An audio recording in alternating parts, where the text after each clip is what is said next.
cold wind moved through a quiet Cleveland street as the sound of a police radio crackled to life. "Dispatch, can you repeat that location?" A caller had reported something strange near a roadside area while walking a dog. The description sounded unusual enough to send officers out immediately. The patrol car slowed as it approached the scene, headlights sweeping across the edge of the road and the dark shapes of trees nearby. The man who had called it in stood a short distance away, holding tightly to his dog's leash. His voice trembled as he pointed toward the ground. "I didn't open it, I just thought it looked wrong." Lying partially hidden near the roadside was a suitcase. One of the officers stepped forward cautiously, boots crunching against gravel. The body cam captured the moment the flashlight beam landed on the luggage. It looked worn, closed tightly, placed in a way that didn't feel accidental. "Dispatch, we've located the item the caller mentioned," the officer said into the radio. There was a brief pause in the air, the kind that happens when everyone on scene feels the same quiet and ease. The officer knelt down. Another officer stood nearby, watching carefully. Something about the weight, the stillness, the silence surrounding the suitcase felt wrong. The zipper moved slowly. Within seconds, the calm of the night shifted. The officer stopped. "Hey, get a supervisor out here now." His voice had changed. The tone carried urgency and disbelief.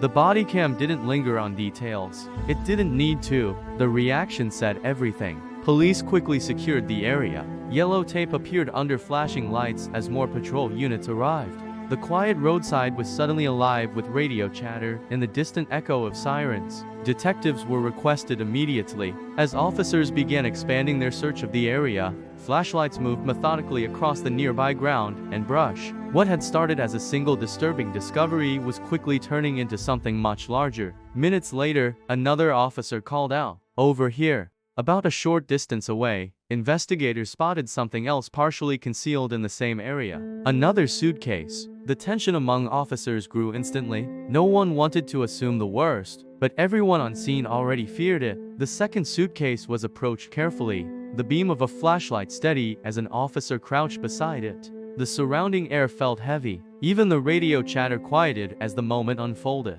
When it was opened, the silence deepened. Now there was no question. 2 victims. And based on what investigators could see, it was becoming painfully clear that the victims were children. One officer quietly stepped back, lowering his head for a moment before speaking into the radio again.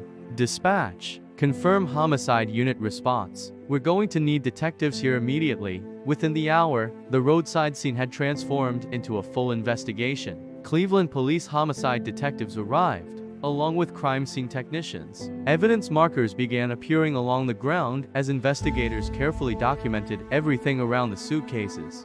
Flashbulbs lit up the darkness while forensic teams moved slowly through the area. No one on scene spoke louder than necessary. The gravity of what had been discovered hung over every step. Investigators began the long process of identifying the victims. For hours, the community nearby had no idea what had unfolded on that quiet stretch of road. But inside the investigation, detectives were already trying to answer the most urgent question. Who were these children? As the investigation progressed, authorities eventually confirmed the identities. The victims were 2 young girls, 10-year-old Amor Wilson, 8-year-old Mila Chatman.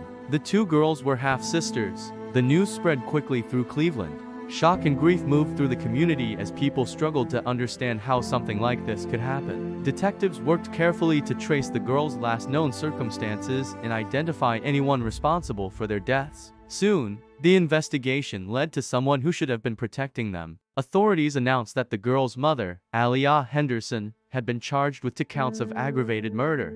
The charges sent another wave of disbelief through the community. The case that began with a single suitcase on the side of the road had now revealed a tragedy inside a family. As investigators continued building the case, another voice entered the public conversation. Mila's father, Deshaun Chatman, came forward with his own story. Standing before reporters, his words carried years of frustration and heartbreak.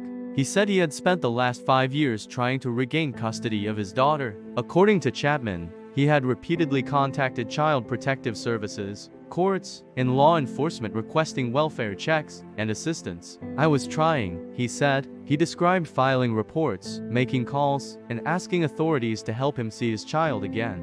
He claimed those efforts were denied or went unanswered. For him, the tragedy wasn't just about the final discovery that shocked the city. It was about the years he says he spent trying to reach his daughter. Investigators have not publicly confirmed the details of those claims, and the broader circumstances surrounding the girls' lives remain part of the ongoing investigation. But his voice added another emotional layer to an already devastating case. Two young sisters whose lives ended far too soon, a roadside discovery that revealed a heartbreaking crime, and a family now forever marked by loss. Today, the suitcases found that night remain central pieces of evidence in the case against Aliyah Henderson as the legal process moves forward.